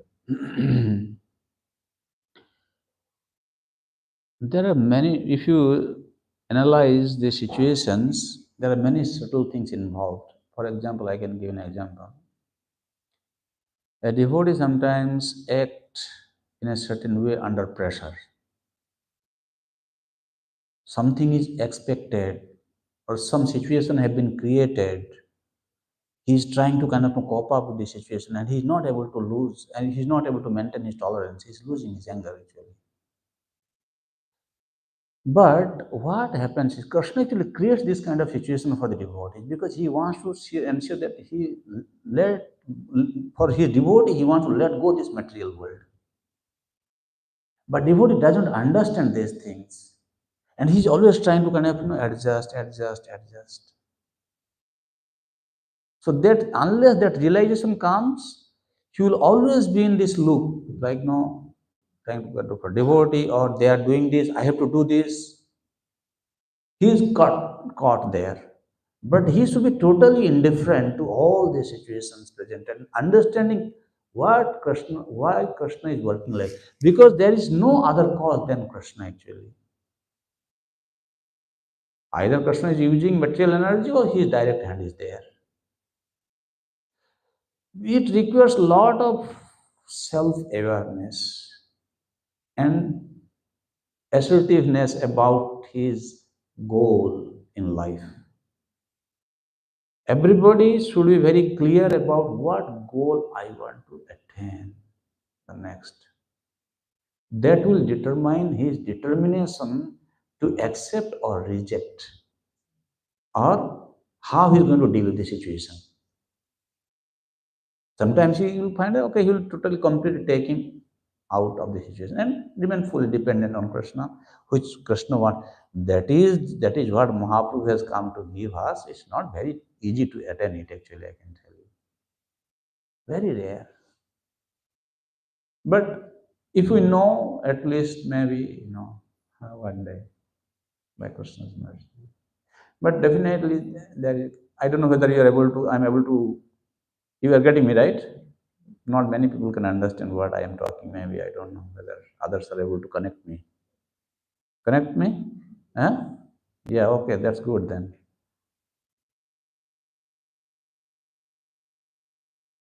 Sometimes we are in a temple, in a congregation, okay.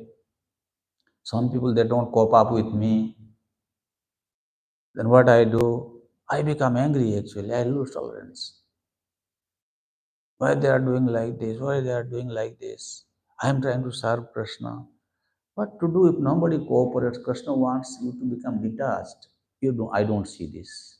Rather, I am becoming angry. I am losing my tolerance. And then saying, why they don't cooperate with me? Are Baba, they don't cooperate with you. What can you do? What Krishna wants? Right? Why he is doing this? Because he wants to maintain his position. That's why he is saying, why they are not cooperating with me. If they don't cooperate, leave it. When they don't want you, but that is not affecting you to chant, right? Krishna's name. That is not with you. You're reading Bhagavatam, doing service to the deity, anything you do. Why are you complaining? No, there is some ulterior motive. Kama is there. Kamana. That is being reflected in that mood, through that mood. That's why he's getting angry, losing his tolerance.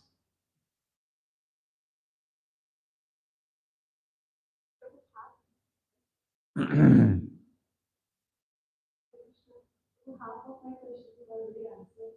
Instead, see, from what happens is when we come here for Saturday class, we keep on hearing, be humble, without letting, send your heaven. And then we feel rigid, okay, yes, we have to. And we know goal is to attain Krishna's mercy. But reality is what happens when we go back to material world on Monday. By the time it is Wednesday, you get so many facts that from the material world, people around you, that somewhere you feel either materially you go down the drain, or because we know our goal is to attain Krishna's mercy, but somehow to survive, we need, if we are so humble, we are so tolerant, then we cannot survive in today's tough competition. So, Yeah. Therefore, what we have to do is we have to define our own boundary. When I say we have to define our boundary means, I am speaking in general. It can differ from case study. Like if I find this kind of situations are not favorable for me, then I need to make a clear analysis how long I should be there, why I should be in that situation. For example, I am in a particular job where I can see it is actually not very conducive for my Krishna consciousness. But I know as a Grahastha, I need to earn some money. Otherwise, I cannot support my family. Now, the next question comes, how long you want to continue like this? Okay, I have my child. Now, child will be ready. After some time, when is okay, I will give up. Or I have this much savings, maybe I should have this much more so that I can at least secure my, because you have to work, you have to have some engagement. You cannot stop working actually. This one or that one. Because you have to fill your belly to do bhakti. If your belly is crying, you cannot do bhakti. You need a shelter also. So that, analytical thinking and adjustment has to be done with a very careful deliberation.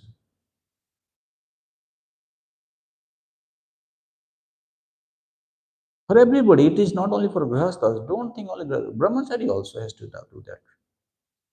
Sannyasi, everybody has to do that. In this situation, I am in this facing, in the name of bhakti, in the name of so many things, people sometimes make up stories. Story is not going to help you attain Krishna, my dear sir. Krishna is Krishna. he is interested in one thing, Ananya Saranam Braja. You take unalloyed service, unalloyed shelter. There is no other shelter for you. You have everything coming to me, then I accept you. He's saying, Katham Utsayat, how can I tolerate leaving him? No, I cannot leave him. Krishna is saying. So, but I have been holding to so many branches, thinking that this will save me, that will save me. Now I have to make a plan when I am going to reduce my holding to so many different kind of branches and increase my dependence on him. How am I going to do that? Means how many years from today it will take for me to reach to that point. That kind of, what do you say, planning, right? Yeah, will be there. Otherwise, why you tell me in our Vedic literature there is under 25 years brahmacharya ashram. After 50, Vanaprastha ashram. In between 25 to 50 only Grahastha ashram. Why that target is given? You tell me. It's a plan, right? Entering plan, then exit plan has to be there.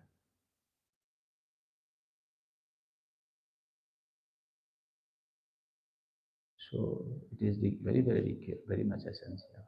I don't know whether I am able to explain. Do you get your answer? Okay. Tomorrow you ask this question. Getting late. Write down this question tomorrow before, because what is the time now? 10? No, we have gone already beyond. 9:10, yes, 10 minutes gone, 10 minutes beyond already. You keep your question. Anyone who has question, keep it, because I don't want to punish you. This will be a kind of a punishment. No punishment here. Anyway, in a relaxed way, you can ask any question. Tomorrow first we'll deal with the question, then we'll deal. Okay? Just don't forget, anyone who has question or comment also. See, this is, we are not doing for like some other thing. We are just doing to understand things, to increase our devotion. So it will, whatever it takes, we will follow that course. So in that way, today you should go back to your home, take rest early, so that you can wake up for Mangalarti. And so tomorrow you ask me. Okay. Thank you very much. Hare Krishna, Krishna Krishna, Hare Hare, Hare Ram, Ram. Srila Prabhupada ki, Swami Bhakta ki, Nitai Gaur Premanande.